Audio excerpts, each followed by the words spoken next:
Welcome to everyone. If you are here to hear about a new hope for ash, you are in the right place. I am Brett Thielen with the Harris Center. So I'll do a really quick introduction to the Harris Center in case any of you might be new to us. The Harris Center for Conservation Education is a nonprofit. We're based in the Monadnock region of Southwest New Hampshire, where we help people fall in love with the natural world through land protection, conservation research, and education for all ages. We've protected more than 25,000 acres of land in our super sanctuary, lots of ash on that land, and a lot of that land is open for hiking, birding, tree ID, and other recreation. We coordinate conservation research on our protected lands and throughout the region, including some really fun community science projects. That's my role with the Harris Center. And really at the heart of everything we do is education for all ages, from babies in backpacks to residents of retirement communities and all points in between. I'm really excited for this talk tonight. I was just sharing with Rachel and Jenna that I remember seeing a talk at the Harris Center 10 years ago, 12 years ago, when the emerald ash borer was not in New Hampshire yet, but was right on the horizon. And I remember the heavy feeling in the room and how hard it was to see all the foresters there, really understanding what was about to happen to New Hampshire, to our beloved ash trees. And at the time, not feeling like there was much hope. And so it's really exciting to hear that there is some hope on the horizon. And that's what we're going to learn about tonight with Rachel Kappler. She's the coordinator for Partners of the Great Lakes Basin Forest Health Collaborative, working not just on pest-resistant breeding for ash, but also beech and hemlock. And so with that, I will say, take it away, Rachel, and thanks for being here. Yeah, no problem. Thanks for having me. I'm glad to see we have a lot of people here from other locations as well. And so let me know if everything's showing up all right there. We have the Great Lakes Basin Forest Health Collaborative as a funded entity through the Great Lakes Restoration Initiative, and that's gone through the U.S. Forest Service and Holden Forest and Gardens, which is where I'm at currently, and that's near Cleveland, Ohio. What we have with our Forest Health Collaborative is us connecting our efforts for pest and disease resistance breeding, and that will eventually help replant forests with superior trees and help us keep the biodiversity that we like to see in the forests.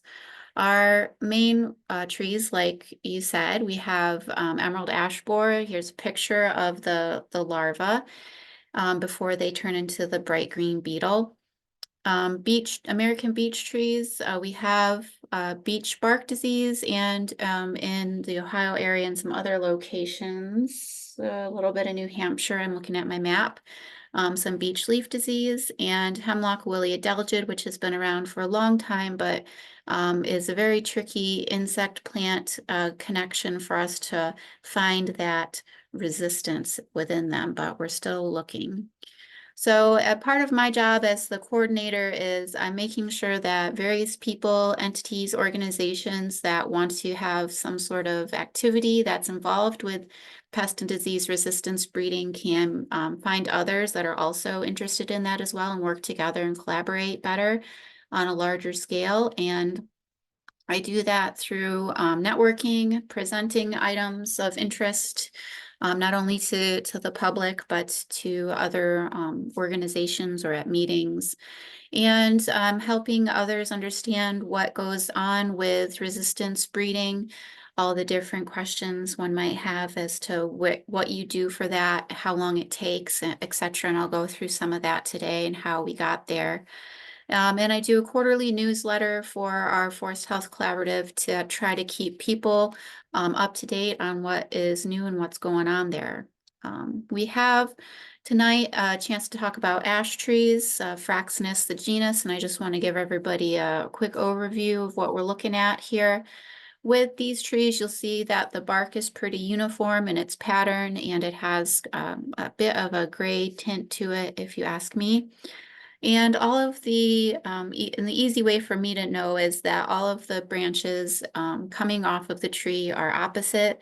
So that means you have, if there's a branch coming off one side of the center of the trunk, it'll immediately come off the opposite side of it. So there's a lot of um, symmetry going on with ash trees, all the way down to the branchlets and the leaves and the leaflets. So the leaves are made up of 5 to 9 leaflets, and those are also opposite with a terminal leaflet. And here's an example of 2 different species. You guys are probably more familiar with white ash in New Hampshire, and that's on the right there. And then the one more in the center there on the right, on the left, is a backside of a black ash leaf, because you can see the difference there where the leaflets are really touching that center vein, whereas it's not like that with the white. Another way you can tell the differences with trees and their different species, we have quite a few different colors of ash trees. And so black ash has a rounder shape when you're looking at the leaf scar. And that's the location where when the leaf comes off of the branch, it leaves a little spot and a little shape. And then there's usually a little bud above it. So with black ash, the buds are darker or blacker.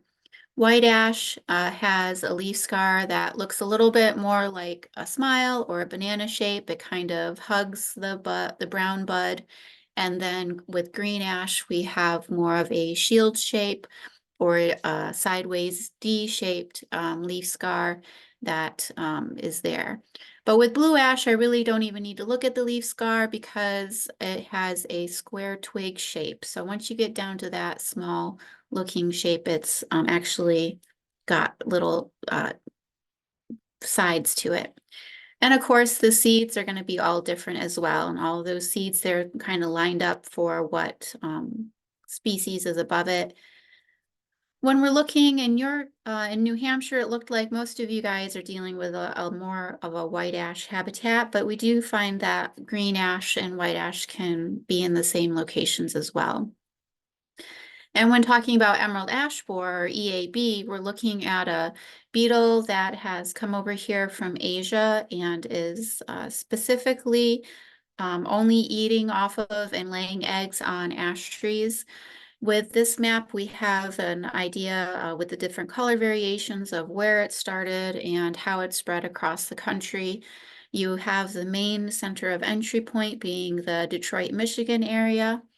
And you have mostly the trees dying from the EAB larva eating underneath the bark more than the beetles actually eating the leaves off of the trees.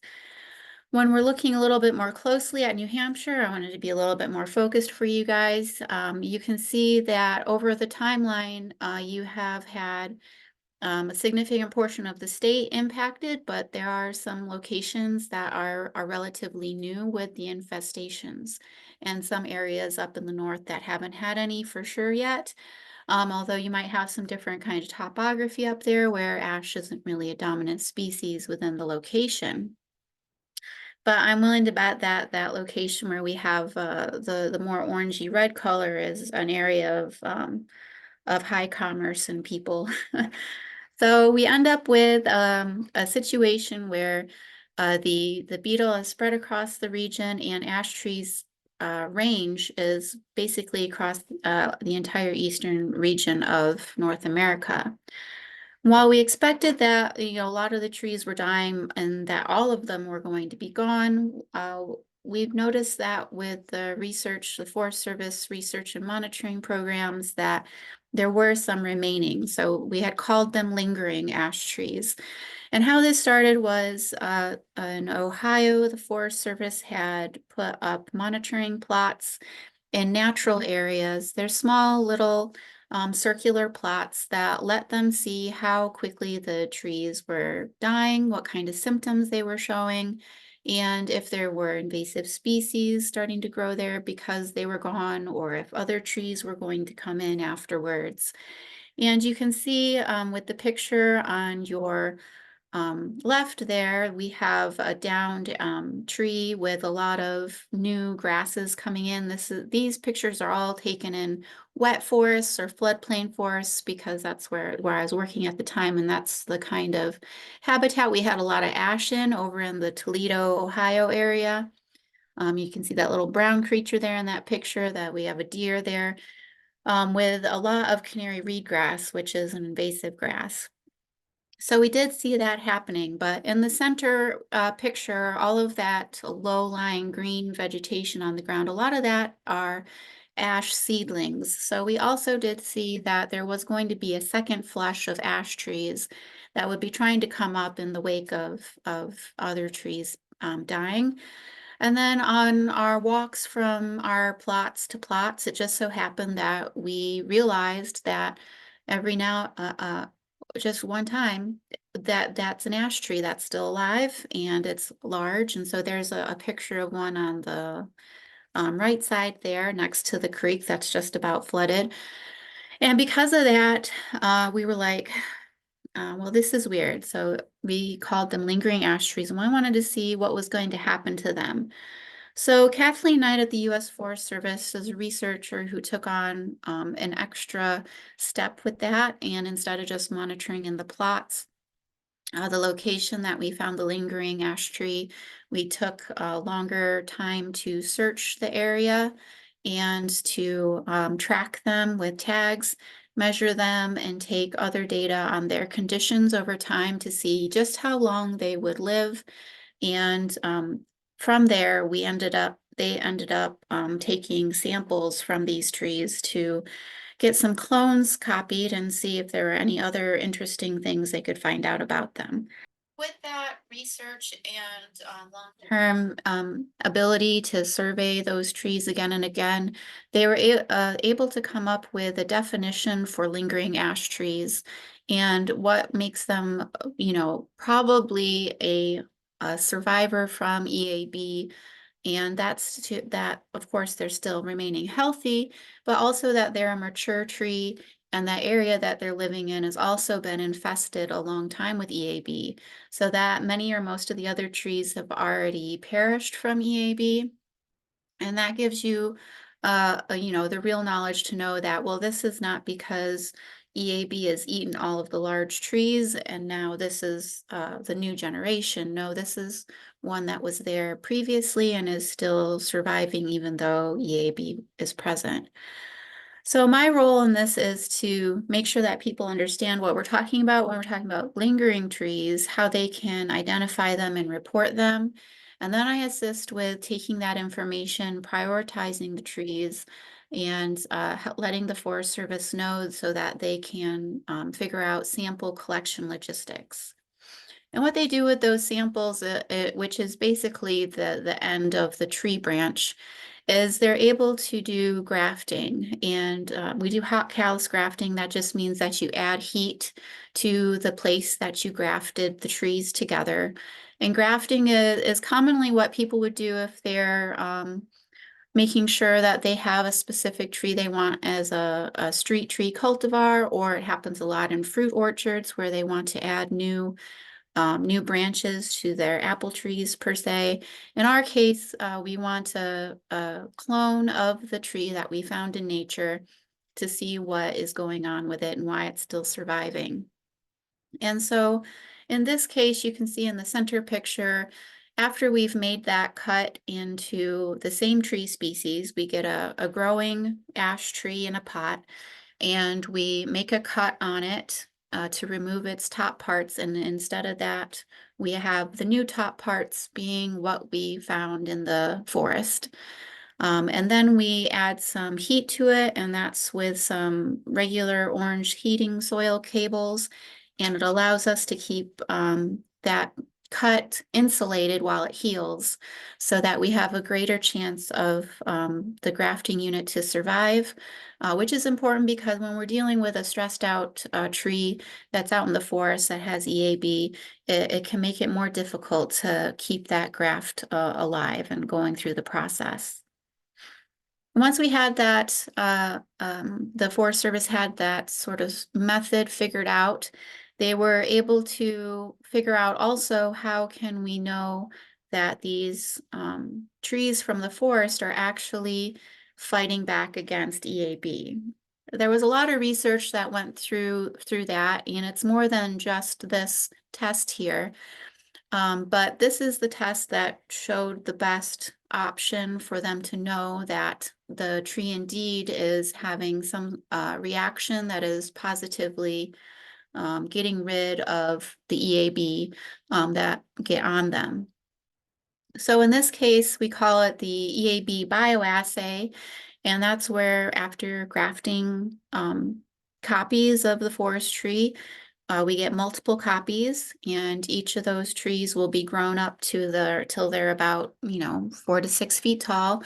And from a rearing facility under government rearing facility under the USDA, we get EAB eggs, and the Forest Service will place them on the bark and let them try to attack the tree for a summer season. And then I say we a lot because I end up helping the Forest Service in this. They show me how this is done so that I can teach other locations how it's done. And what happens is they peel off the outer bark very slowly and carefully so that they can find out what happened to that egg and larva. If it's not resistant, then you'll have all of the eggs be able to grow into a full-size larva. It's circled there in the center, and they'll be weighing just as heavily as they should be. In some cases, you have semi-resistant trees where not all of the larvae end up like that. Sometimes the larvae end up a lighter weight, or they don't all make it, or they're smaller length. And then the ones that are showing resistance will have one or more of the larvae end up dying in one way or another. But usually the common way that ash trees do this is by changing their cellular composition of the cells surrounding the larva so that they harden off and those cells die, and it kind of kills its own cells that are around the larva so that the larva can't eat anything. The cells are hardened and not tasty. Well, from this, they found out that lingering ash trees are definitely showing some resistance. It's not as great as, say, an Asian ash tree that they have in Asia that has been living with EAB all those years. But they're looking now into having a breeding strategy for lingering ash trees where you have a lingering tree by a lingering tree hand pollinated together. And that way they can collect the seeds from them and grow them and test them to see if the offspring are showing any better results of the EAB bioassay test. And with that, you end up seeing that not always 1 out of 4, but within that group of seeds that hand pollination made, there are individuals that do just as well as the best parent or even better than the 2 parents.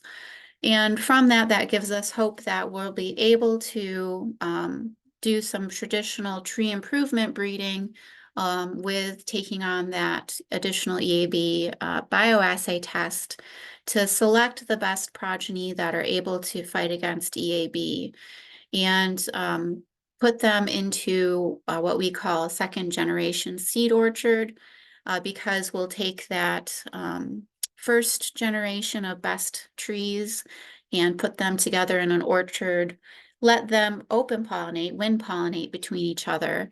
And then that 2nd generation will hopefully have overall a better resistance on average than anything we would get seed-wise from a current lingering tree.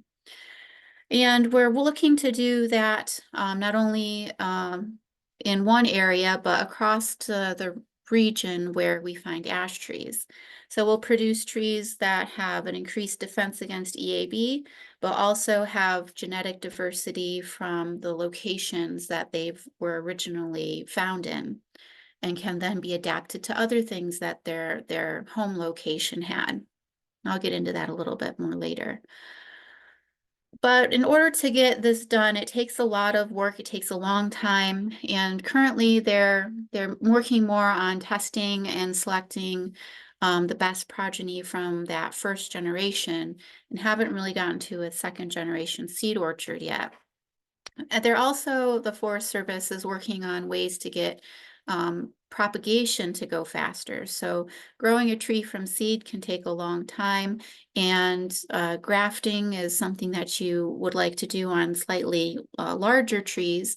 But cuttings is a propagation way that you don't have to have such a large tree to do, and it can in fact be better because you don't have to worry about that original potted tree regrowing a new trunk or a secondary trunk that is not the actual clone that you want.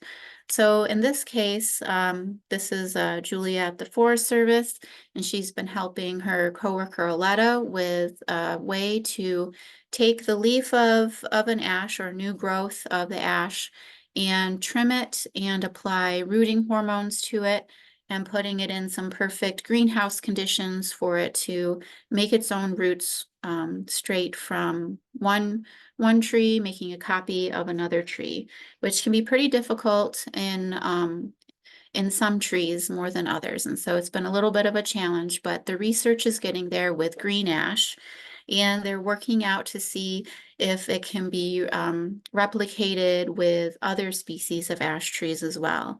And that research will help not only make more copies of the trees so that we can do more research with them, but if it's turning out that we would like those trees grown so that they can be put in orchards in different locations, then that can happen quicker as well. And then the Forest Service also has not just the lingering by lingering hand-crossed families being tested by EAB with the bioassay, but then a long-term field trial being planted as well. So they have 16 different families. That means 16 different crosses. And that helps with putting out not only a way to confirm that it's not just the EAB bioassay that's showing that it's resistant, but in real life out on normal conditions, it's happening as well. And then over the years, they'll take out the trees that are doing poorly or not surviving EAB. And then the rest of the trees that are left over would then be able to wind pollinate. And the theory is that their offspring and progeny will have a higher resistance than the original lingering trees. And they were able to show heterability of this trait of being able to kill the EAB larvae. That's important as well. So the long-term field trial will show us for sure that it will be able to handle EAB, but when looking at the numbers, and I know it's a graph and it might not make sense to everybody, but basically the repeatability of having the average proportion of tree-killed EAB larvae for white ash, or for any of their white ashes that they tested, being able to have the similar amount of EAB killed is 0.45. And for green ash, it's 0.15. And these are the lingering white ash and the lingering green ash. But when you compare it to the green hand-pollinated crosses, they have a higher number. And so that shows that the trait of being able to kill EAB larvae is being passed down to the offspring. And that's a good thing. That's what we need to have in order to get the breeding population to increase its ability to fight back. We have also had a lot of researchers working on EAB preferences, whether or not they like one type of tree because of one reason or another. But with ash, it's been taking a while, but we are getting to the point where we have some more genomic research so that we can use the information from the DNA in order to help us determine if it's a tree that has high survivability of EAB.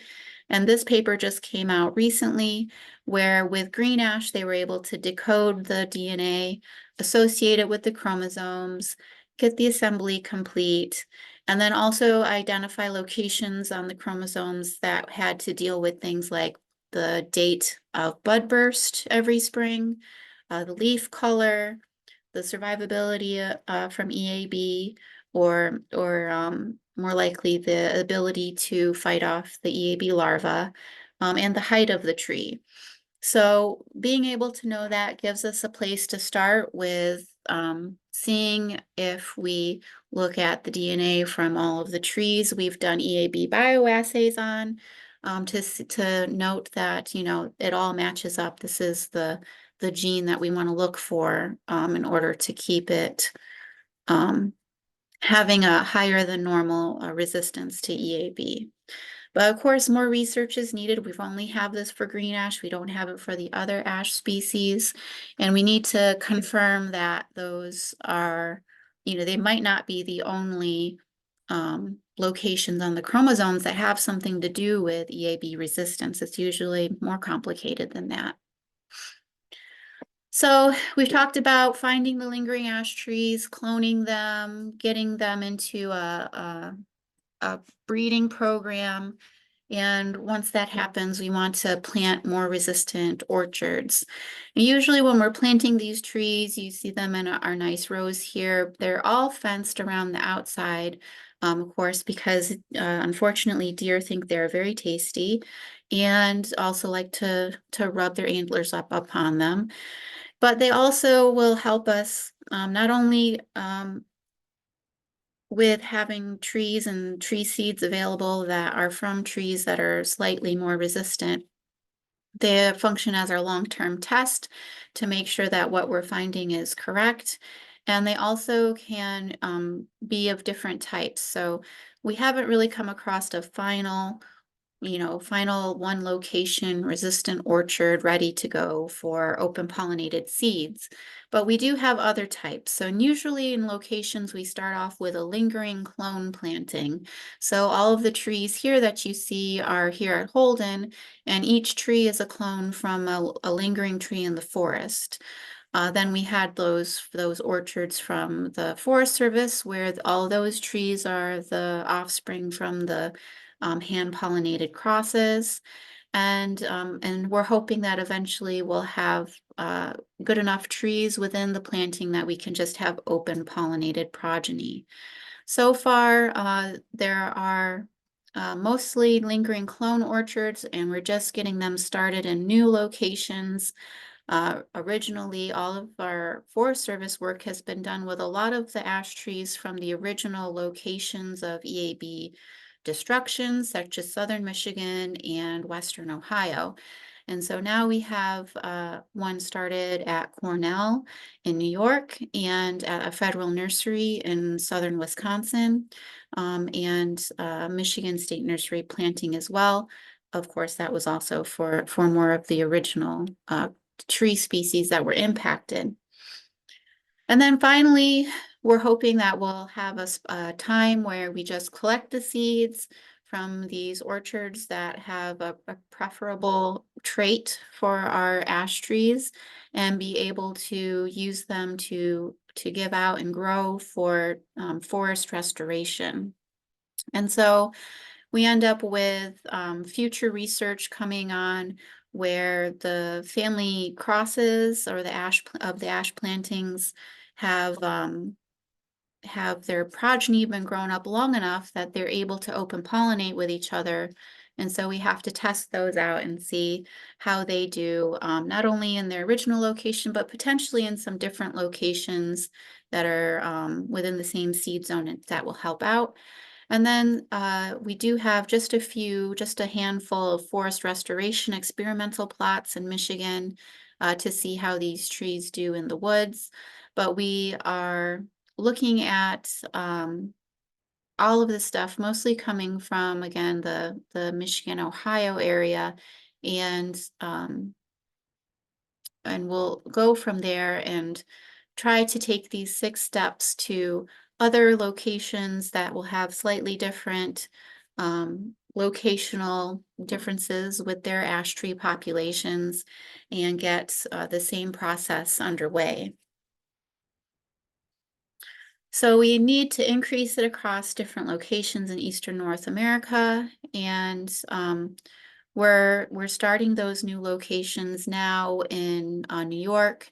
Pennsylvania has had some of theirs already started to be tested, and Wisconsin is just starting to be on the lookout for lingering ash trees in their area.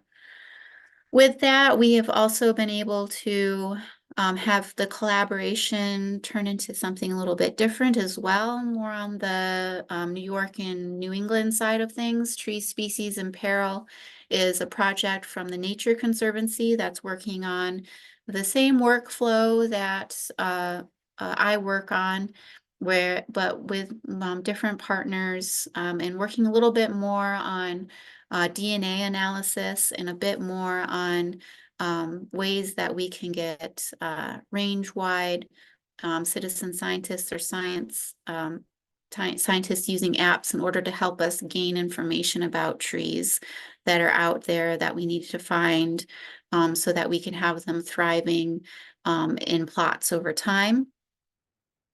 And you'll see that when we look at where things are going, we really want to maximize diversity of the lingering trees that we're finding. And this is especially important when we think about seed zones and where we plant our trees based on how well they'll do in those locations. This paper here, New Seed Collection Zones for the Eastern US, you can go and find out more about it at easternseedzones.com. But the Forest Service and researchers working on this paper had taken the traditional hardiness zones for gardeners and also looked at researchers' eco-provenance maps, which is shown on the bottom there. And that breaks up the traditional seed zones into something that goes along with the ecology and the ecotypes of the habitats in the region. And when you put those together, every different color that you see on the upper map is showing a new seed zone that would represent trees or any species that would be more likely to all be related or undergoing the same conditions within them. And so you can see that the further we get into the New England area, the more different seed zones we have, but doing the best as we can in order to take into consideration time and expenses. We're looking to just be able to make new breeding programs in as many different areas as we can, and being able to combine potentially in some cases different states and different locations, trees that can intermingle with each other, but also be containing local, what we call provenances or local characteristics that those trees populations have adapted to over time. And so with all that research going on, I get a lot of questions about these things. So I just wanted to touch base a little bit on what people can do in general and what we have been doing or are asking people to do. For this, I take it from the Ecological Research Institute's page, and I'll talk a little bit more about them, but they've been helping a lot out in the New York and New England area with ash actions. And so if you're like in the northern part or in some other location where you don't think you have EAB yet, then that's one of those things where you could take a look and see, well, where are the ash trees? How important it is in the area? Is it one of those things where you have them all planted up and down along the road or used it as a landscaping tree? And if you have early infestations in the area, and you know EAB is there, but not all the trees are dead yet, that's one of those in-between times where we can't really report a lingering ash tree yet, but we can identify where we would probably have a lot of mortality from EAB, and we could document what's happening to the trees, and that might make it easier for us in the long term to find a lingering ash tree. And then with our mid-infestations, we end up with higher ash mortality and fewer healthy trees. And that's more of the time when we would start thinking, well, that tree could be a lingering ash tree because it's large and it hasn't died yet and it still looks good. And after a while, when we have more than 90% of the trees dead, that's when we really want to take samples from the lingering ash trees in order to make sure we're conserving the individual, and doing that through grafting and cloning. And of course, with any of these stages, it can also be a time if they are making seeds to collect those seeds, and there's a way to send those to the National Seed Lab as well. I forgot to put that on here, but if you're interested, I can make sure you have the web page and share that later. So once again, you guys are, I was focusing on New Hampshire for you guys. And so you can see you have a wide range of EAB detection rates from 2013 to just last year. And so the rates to me tell me how long has it been since how long EAB has been there. And on average, when we were in an area like Toledo, Ohio, where we had a good grouping of ash together, it had a lot of habitats where ash was a co-dominant or dominant tree species in the forest, we would see that those would mostly be dead within 6 to 10 years. And so with that one area being from 2013, I would assume that most of the trees are dead there now. But we've also noticed as we go from our Great Lakes region to our New England region to our Midwest region over in Wisconsin or in Minnesota, with the temperature changes and the habitat changes and the distribution of trees within the woods, you'll have varying rates of numbers of years before the trees actually all die. So that's where some caution is taken when we're looking at a report of a lingering tree, as to know for sure that, it's, that time for us to call it a lingering tree. Now, if you're in an area where, yeah, you've had EAB for a long time and just about everything is dead and everything, you can report the lingering ash tree directly to me, because right now I'm the person who's helping out with the region-wide assessment of those trees and trying to get them to locations where they can be grafted. But I also keep track of recordings of ash trees on TreeSnap, which is a free app and is used by scientists. So all these other trees that you see in this screenshot of the opening page of the app is a tree that researchers are working on and taking information down for different reasons. And ash trees are on there in order to report lingering ash trees. But there's also other ways to do it. With the Ecological Research Institute, there's been monitoring, managing ash plot networks being put in by citizen scientists or by natural resource professionals. And if you want to learn more about that, you can go to monitoringash.org. But this is a way that pre-evaluation can happen before we start looking for lingering ash trees specifically, because they are, quite frankly, can be a needle in a haystack, so it can be difficult to find them. But I've heard that in your area, the Harris Nature Center will probably be taking on one of those plots. And if there are other locations that are interested in doing that, you can get training from the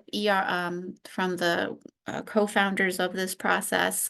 And it uses an Anecdata app, and you take information down year to year on a location where you've tagged trees, ash trees that are alive. But they are also coming up with a more rapid ash mortality assessment. And this is going to help you do the same thing where you're looking for ash trees in a certain area, but you just do it once and you don't have to tag anything. And that helps with being able to give us a snapshot of where that location is at on the scale of, some ash trees are dead to almost all of them are dead, to know if we should look for lingering ash trees there or not.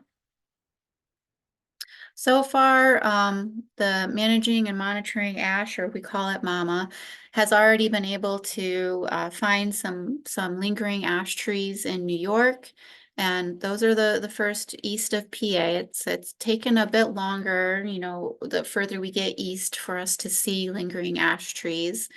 And with them, they were able to find white ash, green ash, and black ash within their collection. A lot of different habitats types over there.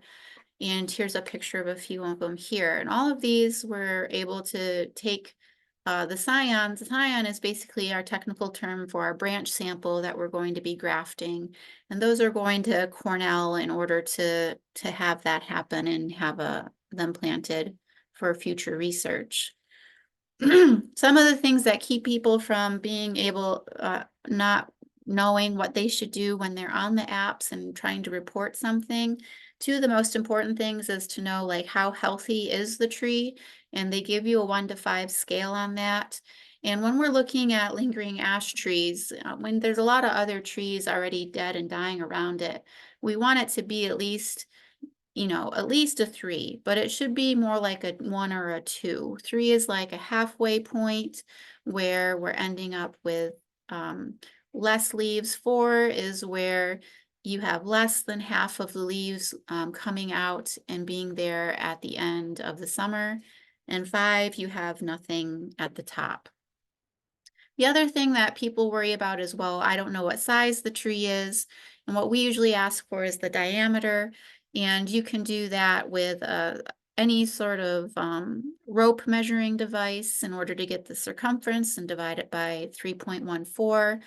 And you take it at a height of 4.5 feet off of the ground. That's DBH's diameter at breast height. And so that's why it's 4.5 feet off the ground. But I also find it useful to know, like, how long my thumb is or how long my forefinger is, so I could just sort of press it up against the tree and kind of estimate the diameter that way as well. But that's just my little quick trick.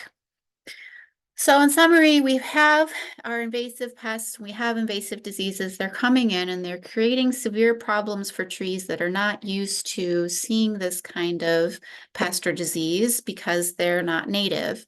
But when we're monitoring it, we're seeing in real time natural selection happening, and we're starting from there in order to allow us to do some research that can just show us where we should be looking in order to find survivors, and perhaps even to find survivors ahead of time before more of the trees end up dying. But one thing to keep in mind is that your local genetics are invaluable. So while we do have some trees that are showing slight to semi to more resistance from EAB from the Michigan, Ohio region, we really can't reforest everywhere with that. We're looking to make sure that we have lingering trees from all across its range.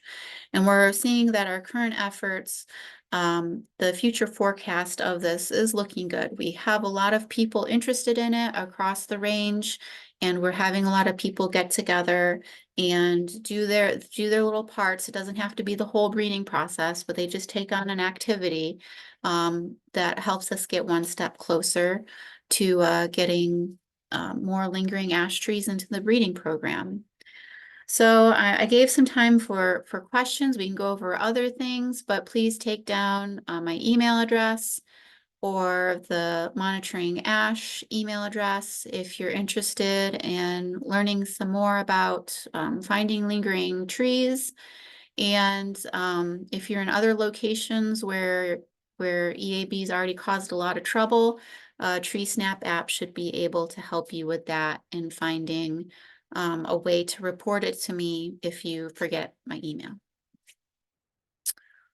Alrighty, and so with that, let me see here. Do you guys want me to stop sharing, or would it be better to leave that up?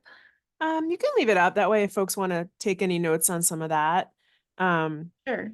So we thank you so much. It's really wonderful to see that you and other folks working on this feel hopeful. Yes. It's a real sea change from a decade ago. So it's really great. There are a bunch of questions. Okay. And let's see, I guess I'll start with a kind of a simple one. which is from John wondering about, is there an easy way to distinguish male from seed producing female trees if you are looking at your own trees on your property? Is there a time of year when you look? With our green and our white ash, we do have the male and females, and with the blue and the black, they can self-reproduce. What I find is in March, April, you might notice that a tree might be dropping a lot of flower petals, and sometimes that can give you an indicator that it is going to be seeding, but really the males will have the flowers, but they won't make any seeds in the fall, and the females will still have their seeds on. So that's how we know. And we've been waiting a while on some of these lingering ash trees to know whether it's a male or female. Thank you. Okay, Janet's asking, in the long term, if you expect for the beetle to be able to develop strategies to overcome these defenses in the long term of the kind of They've predator-prey There's always that relationship. possibility, but we're also worried that that possibility would happen with the pesticides as well that we would use against it. And we noticed that with the Asian species of ash trees, that you end up with a bit of a balance where even if the beetles are starting to, have a good year per se, it's never really enough over there for them to kill the native Asian ash trees. And so we're looking to do that, to have at the very least, have trees that are more resistant enough that they can make it to maturity to reproduce. And so if we can at least get that far, we'll have more of a win than we do right now. Although I have been noticing that some of the younger tree, the next cohort in our area, seem to be seeding earlier when they have good light and water, but we're not quite sure exactly how viable those seeds are because of that male-female issue with green and white ash. There's a couple questions about treating ash with insecticides from folks who have had that. John has had that done. The state did this as a test project on his land. They treated some of his ash trees against EAB. And he's wondering, if that's advisable given what we're now finding with lingering ash. Oh, well, And what we do, yeah. I'll go on a little rant here and then you tell me if I answered enough of the questions. But we do have a couple of different ways that you can apply pesticides. So there's the soil drench that is sort of your basic pesticide drench for trees. And with that, it's more of like a every year kind of a thing. And that's good for a tree that is special and you want to keep it and you need it in order to, it's in your yard or it's in the urban area. That's totally fine. Same thing with injecting them with the pesticide. Injection works more directly, and you don't have that chance of any sort of runoff happening because the soil drenches in water. But you end up paying a lot more, but then you do it like once every 3 to 5 years instead of every year. And then we do end up not using those trees as lingering ash trees because they've been protected. But it's, we're not technically going for trees that are in urban areas anyways because of our mass production of ash cultivars for planting in urban areas. And all of the cultivars that we had known about, the Forest Service had done that EAB bioassay test on. So there's really no reason to continue to take trees from urban areas unless they're sort of on the edges of urban areas, suburban areas, farmland property where maybe the tree seed blew in or was transplanted on purpose by grandpa or something like that. That's when we might take a lingering ash from a more suburban property. And so treating is fine in cases like that. If you're talking about ash forest that you own and you're doing some treatments, there has been some research by the Forest Service at the Allegheny National Forest where they insecticided treated one select tree per, oh, I can't remember if it was a hectare or an acre or something like that. You know, not treating all of the forest trees, but just 10% out of that location, I believe it was. And they were able to see over time that just doing not all of the trees, but a few was helping out the population in the wild. I can get you a link to that so that you can share that if you want. So that's one of those things that we're trying as integrated pest management. Like, well, maybe this is a way that we can work on it if we can't get to it. You know, if we don't want to wait and we have the resources to do so, we don't have to wait for the lingering ash tree to happen. And then maybe our genetics work will turn out so that it can be an easier test for looking for EAB, but so far that hasn't been 100% yet. Okay, I'm done. Does that answer your question? I think that answers the question. I have a related question. What we're seeing a lot around here is that people are cutting their ash kind of before Beforehand. Mhm. beforehand, so while the wood is still good and able to be used. I just would be curious to hear your thoughts on that. Like, is there a certain percentage that should be left uncut on the landscape so that lingering ash have a chance to survive? Like what's We reasonable for a I've practice? been interested in trying to figure that out, but there hasn't been any good research yet that would show what kind of spatial layout would be good for ash trees in order to keep them alive longer or the EAB population down lower. There is there is a certain timeline where the trees on your property, if you're a forest owner, you either leave them or the logging company won't take them because they're too dead and they're too worried that it's a hazard. That's understandable. But if it's a location where you haven't seen even a low-lying woodpecker hole on your ash tree, which indicates that the woodpeckers are eating the larva, really far down on your trunk, which means that the EAB made it from the top all the way down to the bottom, then it's kind of it can be a little bit, a little bit early. And I hope that people aren't getting sort of taken advantage of, and sort of coerced into cutting out their ash trees before they have to. But it's also a complicated thing for anybody to do on their property as to whether or not they need to make some income or they need to make it less of a crowded woodland, that kind of a thing. And even if they did have trees taken out, there's a possibility that they'll get an influx of a lot of young ash trees in there from the seeds that have been put down by the trees. And from that, we see that um, that they'll compete with each other and might not all make it, but the larva, when it digs into the tree, the EAB will use the small saplings in order to lay their eggs on it if they can't find any other tree. And so we've seen, trees this big around start, you could see it because the bark is so smooth, you can see the little swiggles that it has one in it. So you can end up having them die young too, but that's a whole other can of worms to try to figure out what will happen to specifically the next generation. But a lot of times I've seen that they'll start to have EAB and it might uptick in that location because there's a lot of young leaves and young trees for the EAB to be attracted to the scent and the color of the leaves and things like that.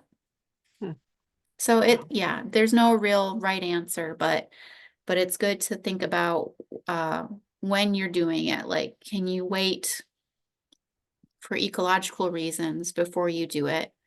And does your woodland need any standing snags for wildlife habitat, woodpeckers and things like that? Is it advantageous or disadvantageous for you to have any downed dead wood in there? Like, we're not specifically California where we have to worry about wildfires all the time. So, Right. There's a ton of questions. We might not get to all of them, but yeah, sorry. no, I think this is all really fascinating information. So one question, kind of thinking beyond ash, that Bridget Mhm. asks is, is the same work happening for other species that are like chestnut, elm, other tree species that have been really beset by Yeah. forest pests? Yeah, so we haven't added chestnut to our work because there's the American Chestnut Foundation. So if you Google that, you can find out what they're doing with that, and they've been working on that for a long time. Same with American elm, although we are I'm taking on some coordination for American elm to help them try to find some more survivor elms. They've been able to find a few thus far over time. A few have been put into plots already in the field to test and see how they do. Butternut is a tree. I don't know if you have it over there, but it's a little bit more Midwest and it's related to walnut and hybridizes with walnut, but it also has a disease that walnut doesn't have. So that one's complicated, but there is research with that. And right now, because we have HWA for hemlock woolly adelgid on eastern hemlock being an issue that's never been able to be treated any other way than with pesticides. So mostly it's research going on now to see if we can get that sort of testing unit to quantify and then be able to know for sure whether or not we're seeing this suspiciously healthy stand of hemlocks because they're more resistant, or are we seeing this suspiciously healthy stand of hemlocks because of some environmental condition, or the way that the weather has worked in that location, because a lot of that can impact how well hemlock woolly adelgid attacks the tree. Whereas EAB are very prolific and very hardy and they just go, go, go. HWA is a little bit different. And then the Forest Service had at the beginning, before EAB, done beech bark disease resistance testing and had some individuals that were from like Michigan, Wisconsin, West Virginia that were beech bark disease resistant. And we're starting to, they were probably going to put it in here, our collaborative for that, but we got beech leaf disease, and that halts like movement of trees, movement of material, trying to figure out things so that we don't move there's a very small microscopic nematode that's associated with that disease. And so we're trying to make sure, how is it moving? Is it birds? Is it with seed? Is it not with seed? It's with the rain, it's complicated as well. But yeah, a lot of different, those are the main trees that we're looking at right now. And then there's a whole oak, white oak community that is working on tree improvement breeding for oak, because we have that as such an important species for the things that we use as humans. So, as well as with nature, but Want to thank you, Rachel, for the work that you're doing and for sharing it with us tonight. And oh thanks yeah, to there's a all lot of of you. people, a Yeah, lot of people involved with it. Yeah. it's great. It's really great to have all of you on the front lines of helping our forests. So